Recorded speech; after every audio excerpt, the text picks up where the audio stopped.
Bonjour à toutes les confinées et à tous les confinés.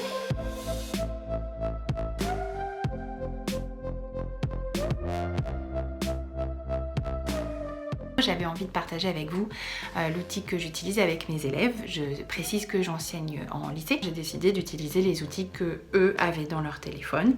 Alors d'une part d'utiliser le téléphone portable et peut-être un peu moins l'ordinateur. Il y a beaucoup d'outils qui sont disponibles en ligne. Malheureusement, certains fonctionnent surtout sur l'ordinateur.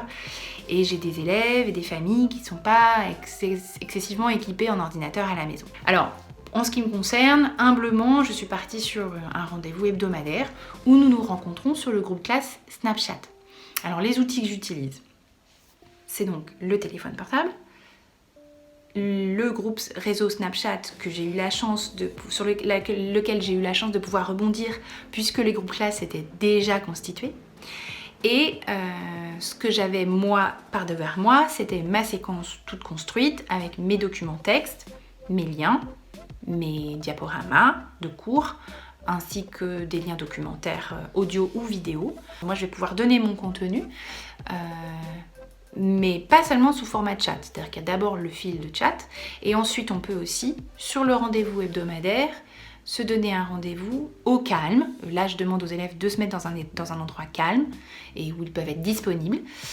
Et là, je leur donne mon contenu en visiophonie, c'est-à-dire que j'appelle l'ensemble du groupe et chacun se connecte et répond. Et donc on est tous en appel. On peut aller jusqu'à 30 personnes quand même sur ce réseau, ce qui est assez intéressant. Et au fur et à mesure, je leur envoie mes petits liens, documents, qui sont des liens qui vont les emmener sur mon drive où j'ai toute ma séquence classe. Pour pouvoir rendre les devoirs, alors soit ils sont équipés d'un ordinateur et ils tapent leur texte, tout simplement, soit ils vont faire une photographie de leur copie que je leur demande de m'envoyer par mail, ou même sur Snapchat en fait. Sur Snapchat, on peut aussi recevoir des petits messages avec des photos. Alors une dernière petite chose technique, il faut faire un petit peu attention car Snapchat est un réseau qui est connu pour le fait d'envoyer des messages éphémères. Donc si vous voulez que vos messages soient conservés sur le fil de la conversation, il faut appuyer longuement sur le message et il sera sauvegardé dans le fil.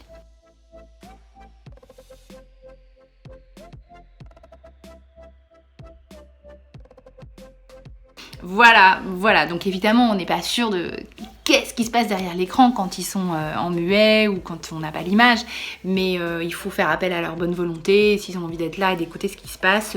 Généralement ils sont de bonne constitution et vu les temps qui courent, ils sont avec nous. Voilà, en tout cas je vous laisse tester tout ça et je vous souhaite bon courage et on lâche rien.